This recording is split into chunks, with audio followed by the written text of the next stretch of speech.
नमस्कार.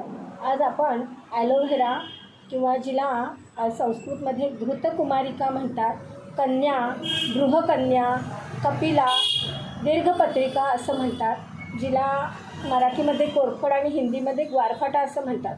तर ही बहुगुणी अशी कोरफड आहे. भावप्रकाश निघंटूमध्ये तर याचं खूप छान वर्णन केलेलं आहे. तर ॲलोव्हेरा ही वात, पित्त आणि कफ दोषांचे शमन करते. ॲलोव्हेराचा म्हणजे कोरफडीचा रस हा तिक्त आहे आणि मधुर, आणि याचं वीर्य शीत आहे, आणि ह्याचे गुण हे गुरु, स्निग्ध आणि पिच्छिल असे आहे. कोरफडीचा प्रभाव हा भेदन असा आहे. म्हणजेच काय, तर ज्यांच्यामध्ये हाड स्थूल होते, म्हणजे मलप्रवृत्तीला त्रास होतो ज्यांना, त्यांच्यामध्ये हे पुरुष भेदन म्हणजे स्थूल सॉफ्टनिंग विरेचनाचे कार्य करते. तसेच पचनसंस्थेच्या विकारातसुद्धा कोरफड खूप उपयुक्त आहे.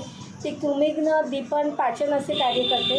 रक्तवाह संस्था म्हणजे सर्क्युलेटरी सिस्टीममध्ये ते यकृतोत्तेजक असे आहे. ज्यांना स्प्लिनोमेगॅली आहे त्यांच्यामध्ये सुद्धा हे खूप उत्तम रीतीने काम करते.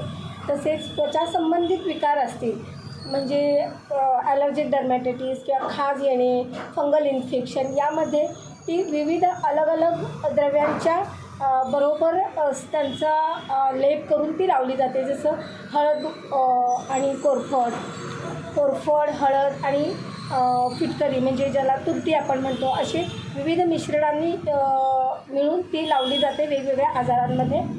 नंतर हेअरफॉल किंवा डॅन्ड्रफ यामध्ये सुद्धा तो म्हणजे केसांसंबंधीचे जे विकार आहेत त्यामध्ये सुद्धा ॲलोव्हेराचं खूप छान कार्य आहे.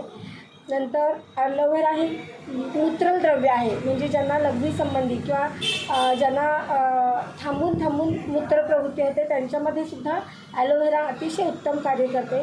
तसेच प्रजनन संस्थेमध्ये ॲलोव्हेराचं काम हे वृष म्हणजे स्पर्म काउंट वाढवण्यासाठी याचा उपयोग केला जातो, शुक्रधातूचे वर्धन करण्यासाठी. तसेच ॲलोव्हेरा हे गर्भाशय शोधनाचे काम करते.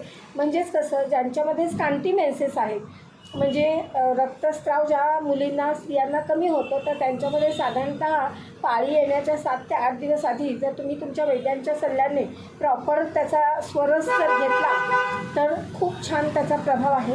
कुमारी असो, आणि यामध्ये सुद्धा ॲलोव्हेरा हे बऱ्याच युटराईन टॉनिकमध्ये ॲलोव्हेरा आहे. तर लोकल ॲप्लिकेशनमध्ये कसं, तर ॲलोव्हेरा ज्या ठिकाणी आपल्याला सूज आहे, शोथ म्हणजे आहे, वेदनास्थापन काम करते. पुन्हा व्रणशोधन म्हणजे तुम्हाला भाजलेल्याच्या, कापलेल्याच्या जखमा असतील, त्याच्यामुळे जर काही काळे डाग पडले असतील तर तिथेसुद्धा कोरफड ही खूप उत्तम रीतीने काम करते.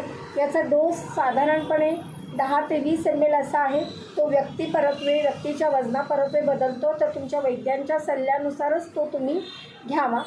आणि अशा तऱ्हेने ही बहुगुणी ॲलोव्हेरा आपल्या टेरेस गार्डनमध्ये किंवा आपल्या बागेमध्ये नक्की तुम्ही लावा, आणि त्याचा उपयोग तुम्ही तुमच्या वैद्यांच्या सल्ल्याने जरूर करावा. धन्यवाद.